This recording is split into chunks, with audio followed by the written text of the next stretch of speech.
Good morning, students. Sanjeev Banwal again. IIT JEE mains and advance के inverse trigonometrical function के questions और concept को लेके आगे बढ़ते हुए, ठीक है। स्क्रीन पे आप इलस्ट्रेशन 1 देख सकते हैं।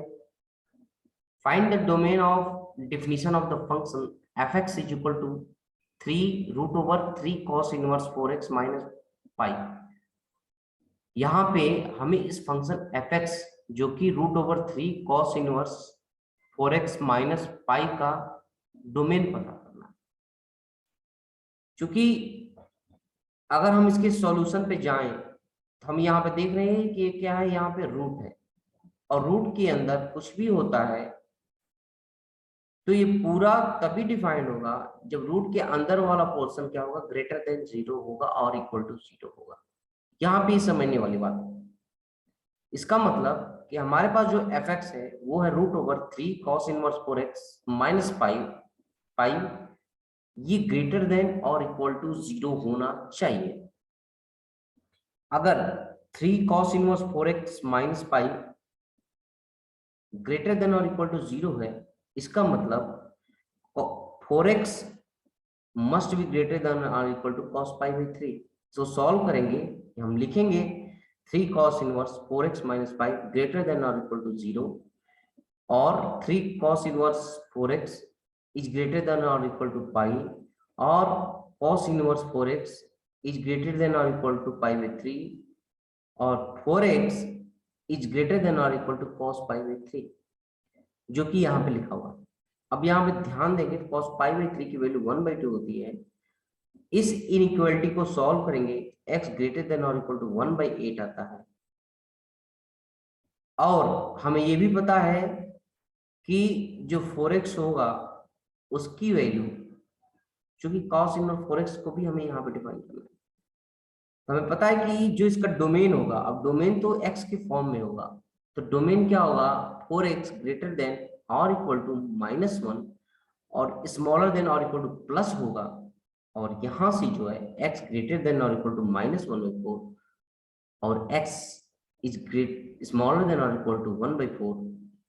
और ऑलरेडी ये एक एक्सप्रेशन है हमारे पास, अभी हमने एक एक्सप्रेशन डिराइव किया है और ऑलरेडी एक एक्सप्रेशन हमारे पास ये है कि x इज ग्रेटर देन और इक्वल टू 1/8।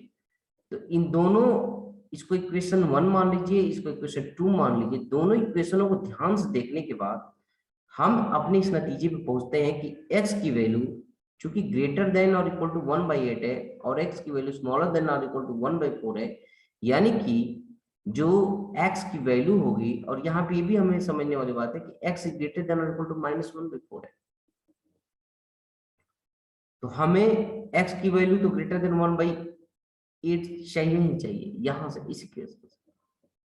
और इस इक्वेशन से ये कहता है कि x की वैल्यू ग्रेटर देन और इक्वल टू -1/4 और स्मॉलर देन और इक्वल टू 1/4 है।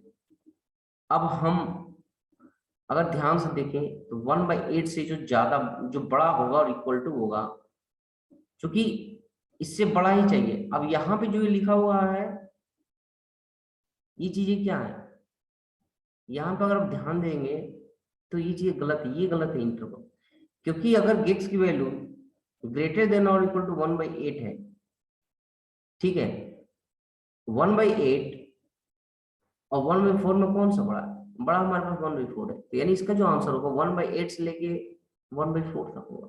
-1/4 कभी नहीं हो सकता है, क्योंकि इसमें गलत दिया है। क्यों नहीं हो सकता है, इसलिए नहीं हो सकता है क्योंकि जब ऑलरेडी x की वैल्यू हमें ये बोला है ग्रेटर देन और इक्वल टू 1/8 है, तो -1/4 हम कैसे लेंगे, क्योंकि -1/4 तो 1/8 से स्मॉलर है, ठीक है। तो इसे करके यहाँ पे होगा 1/8 और ये होगा 1/4।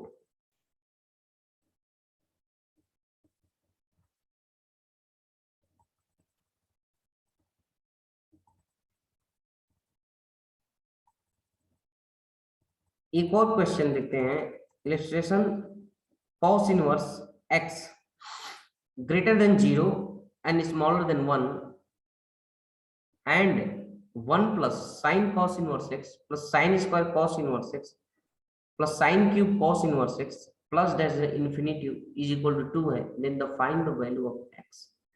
क्योंकि हमारे पास देखिए यहाँ पे जो दिया हुआ है cos इनवर्स एक्स की जो वैल्यू है वो 0 से ग्रेटर है और 1 से स्मॉलर, ठीक है। अब sine cos inverse x 1 plus sine cos inverse x plus sine square cos inverse x plus sine cube cos inverse x plus dash is equal to 2। ये देखिए यहाँ पे इसको अगर x मानते हैं तो ये x square plus x cube plus dash up to infinity, ठीक है। अब हमें पता है कि ये पूरी modulus value sine cos inverse x की स्मॉलर देन और इक्वल टू 1 होती है, और ये हमारे पास एक ज्योमेट्रिक सीरीज बन रहा है जिसमें जो उसका कॉमन रेशियो है वो क्या है, जिसका मॉडुलस स्मॉलर देन और इक्वल टू 1 है। तो यहाँ पे एक इनफाइनाइट ज्योमेट्रिक सीरीज बन रही है, तो जिसका जो सम होगा a बाई 1 माइनस आर, जहां a क्या फर्स्ट टर्म है, r क्या है इसका जो कॉमन रेशियो है, तो इसका सम हमें 2 के बराबर दिया हुआ है। तो इसको हम अगर सॉल्व करते हैं तो a बाई 1 माइनस आर, इसका मतलब है 1 by 1 minus sine cos inverse x equal to 2। अगर हम साइड चेंज करते हैं यहाँ पे तो हमें ये देखते हैं कि अगर क्रॉस मल्टीप्लिकेशन करेंगे तो ये हो जाएगा 1 minus sine cos inverse x is equal to 1 by 2।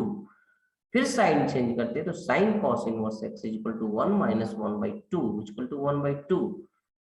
इसका मतलब क्या है कि अगर उधर ले जाते हैं तो sine inverse 1 by 2 equal to cos inverse X, और sine inverse 1 by 2 is equal to, sorry यहाँ पर अगर ध्यान से देखें तो sine inverse 1 by 2 is equal to क्या, तो पाई बाई 6 होता है।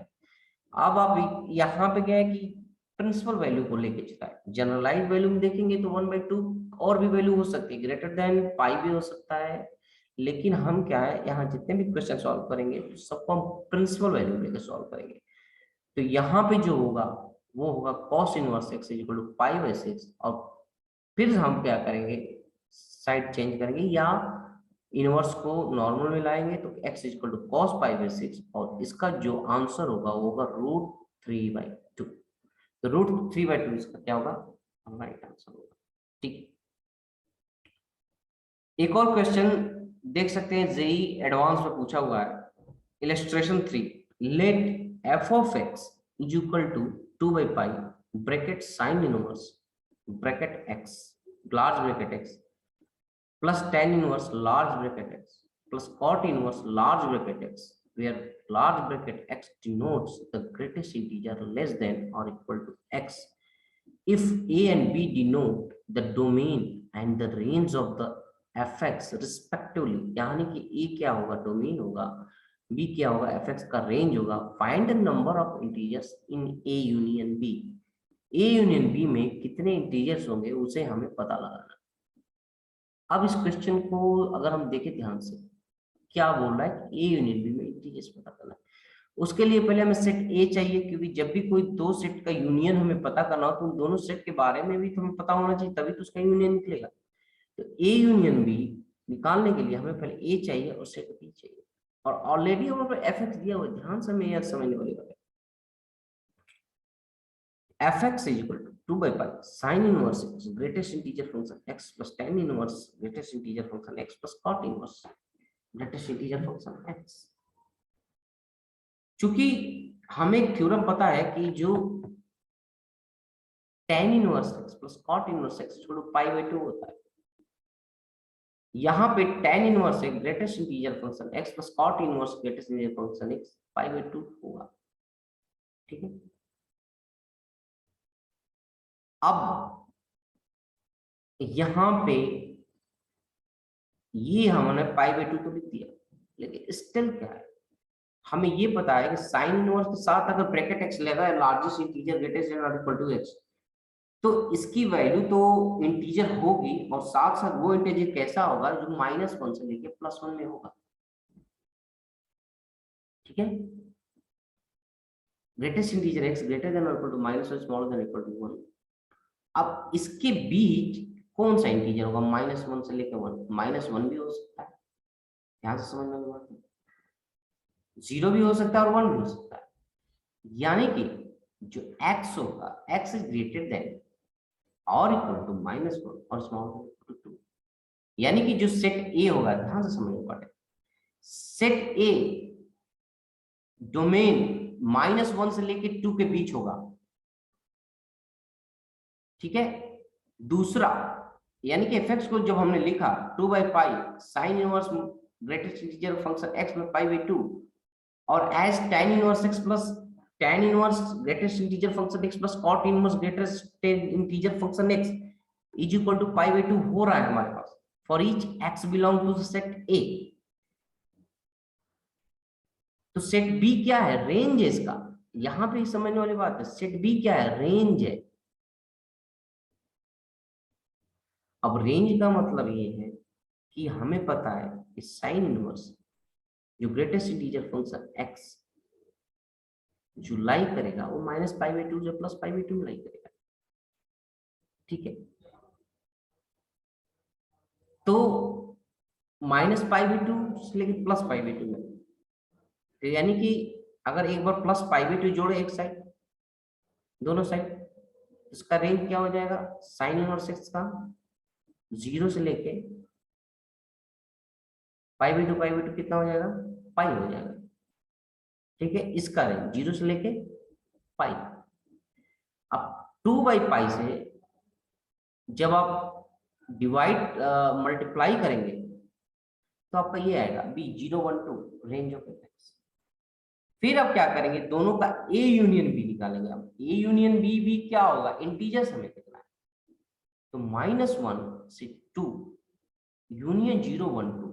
अब इंटीजर इसमें कितने इंटीजर है और जितने दोनों कॉमन हो, एक इंटीजर इसमें -1 मिल रहा है, यूनियन हमें देखना है, तो एक ये कंक्लूड हो जाएगा, बाकी और कोई इंटीजर सेट में नहीं है। फिर यूनियन 012, ध्यान से देने वाली बात है। अब 012 मतलब कि 1 भी हो जाएगा, 2 भी हो जाएगा, 0 हो जाएगा, एंड टोटल इंटीजर्स कितने हो जाएंगे इसमें, -1 0 1 2 यानी 4 हो जाएंगे, और ये आपका आंसर होगा ए।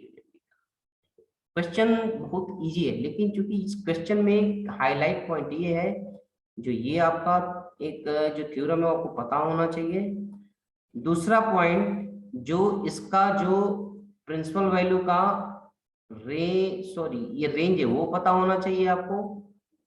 बाकी आप आराम से क्वेश्चन को सॉल्व कर सकते हैं। इस होप के साथ कि आपको ये वीडियो समझ में आया होगा, जितने भी मैंने टॉपिक समझाया समझ में आएगा। मैं इस वीडियो को खत्म करता हूं और आशा करता हूं कि आप इस वीडियो को ज्यादा से ज्यादा लोगों तक शेयर करेंगे और स्टूडेंट इससे बेनिफिशियरी होंगे। और कमेंट बॉक्स में अगर लगता है कि कुछ आपको और नई जानकारी चाहिए या नहीं समझ में आए तो प्लीज आप फील फ्री हो कि कमेंट बॉक्स में लिखिए। Thank you, good day.